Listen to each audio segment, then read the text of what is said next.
महाराज जी आपके चरणों में कोटि कोटि प्रणाम। गुरुदेव भगवान, प्रेम का आनंद क्या है महाराज जी? गुलाब जामुन पाया है, कैसा लगा?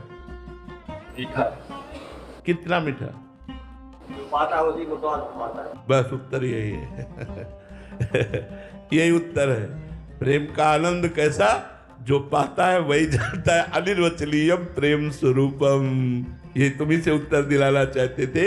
एक प्राकृतिक वस्तु रसगुल्ला का आनंद नहीं बता सकते तुम। बोले मीठा, बोले कैसा मीठा? बोले पाके देख लो। ऐसे ही प्रेम का आनंद क्या है? अनिर्वचनीयम प्रेम स्वरूपम।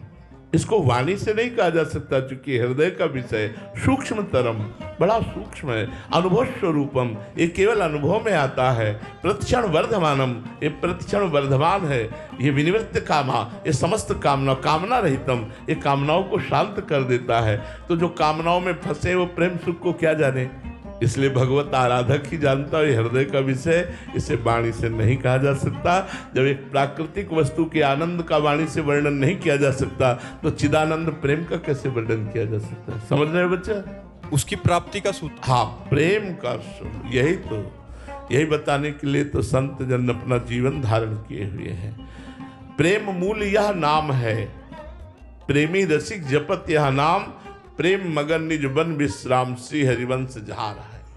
जो निरंतर नाम जप करता है, गंदे आचरणों का त्याग करता है, भगवत शास्त्रों का स्वाध्याय करता है, भगवत प्रेमी संतों के चरित्र पढ़ता है, भगवत प्रेमी संतों का संग करता है, उसके हृदय में प्रेम का स्फुरण हो जाता है। दूसरे शब्दों में, शांतिरव्यर्थ कालत्वम विरक्तिर्मान शून्यता, आशा बंदा समुत्कंठा नाम गाने सदा रुचि, आसक्तिस्तद गुणाख्याने प्रीतिस्तदवस्ति स्थले। अगर ये लक्षण है तो प्रेम का प्रादुर्भाव हो जाएगा।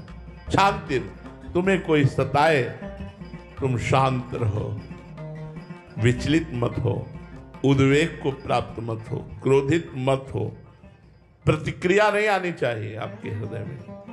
प्रेम प्राप्ति करना है तो सबसे पहला सूत्र लिखा, शांति। जो आपका बुरा करे उसका भी आप भला करो। आपके अंदर उद्वेग नहीं आना चाहिए, क्रोध नहीं आना चाहिए, प्रतिक्रिया नहीं होनी चाहिए, उसकी क्रिया की प्रतिक्रिया नहीं होनी चाहिए।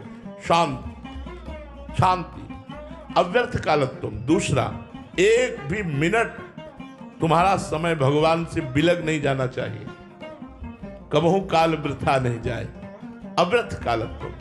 अब अपने समय को देखिए, एक भी मिनट भगवान के चिंतन से हमारा चित्त अलग ना जाए। हम अपनी दिनचर्या ऐसी बनावें, ऐसे कार्य बनावें जिनमें हम भगवान का चिंतन करते हुए अपने कर्म को करें, चाहे वो व्यापार हो, नौकरी हो, किसानी हो, कोई भी कार्य हो। विरक्ति, अधर्म युक्त भोगों से वैराग्य धारण करना। समस्त भोगों से वैराग्य धारण करना ये निवृत्ति मार्ग है, लेकिन अधर्म युक्त भोगों का त्याग कर धर्म युक्त भोगों को भोगते हुए भगवान के मार्ग में चलना एक गृहस्थ मार्ग है। विरक्ति, मान शून्यता। किसी से भी मान चाहने की इच्छा ना हो। कोई मान दे भी तो बुरा लगना चाहिए।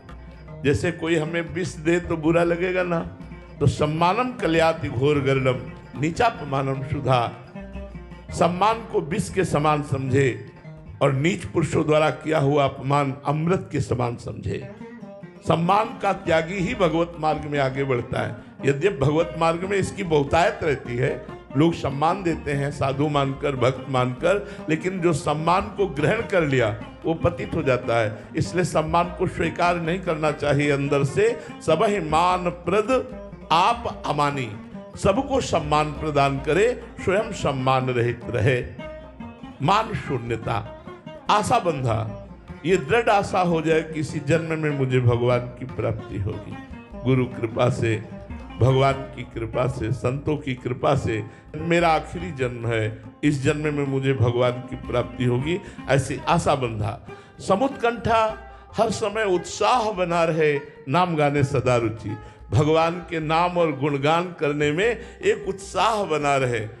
मतलब ऐसा नशा चढ़ जाए कि लोग तुमसे बचने लगे, कि खड़े हो जाओगे तो भगवान चर्चा शुरू कर देगा ये।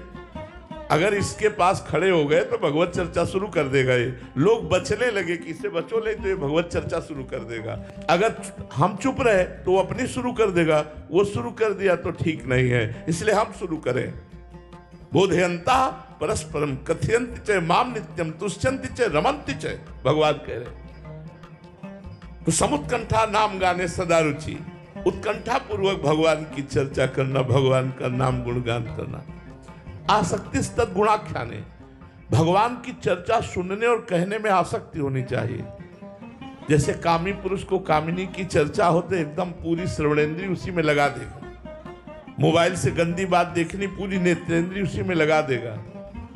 कामी ही नारी प्यारी जी में लोभी जी में प्रिय दाम, तिम रघुनाथ निरंतर प्रिय लागो मोहि राम।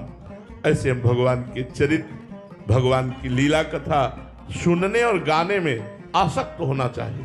एकदम चित्त लगा, एकटक प्रवक्ता की मुख की तरफ देख रहे, एक एक शब्द का पान कर रहे।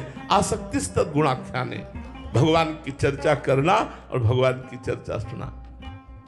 प्रीति तद वसति स्थले, भगवान की लीला स्थलियों में अपार प्रीति हो। वृंदावन हमारा प्राण है, ब्रज हमारा प्राण है। हमारे भगवान ने यहाँ ये लीला की, यहाँ ये लीला की, यहाँ जिसके अंदर ये लक्षण है तो भाव का अंकुरण हो जाएगा और वो प्रीति के रूप में बदल जाएगा। और निरंतर नाम जप करो, संतों का संग करो, भक्तों के चरित्र पढ़ो, भोजन को भगवान को अर्पित करके पाओ, प्रसादी पाओ, तो बुद्धि शुद्ध हो जाएगी और भजन की तरफ बढ़ेगी। और भजन से ही प्रेम होता है।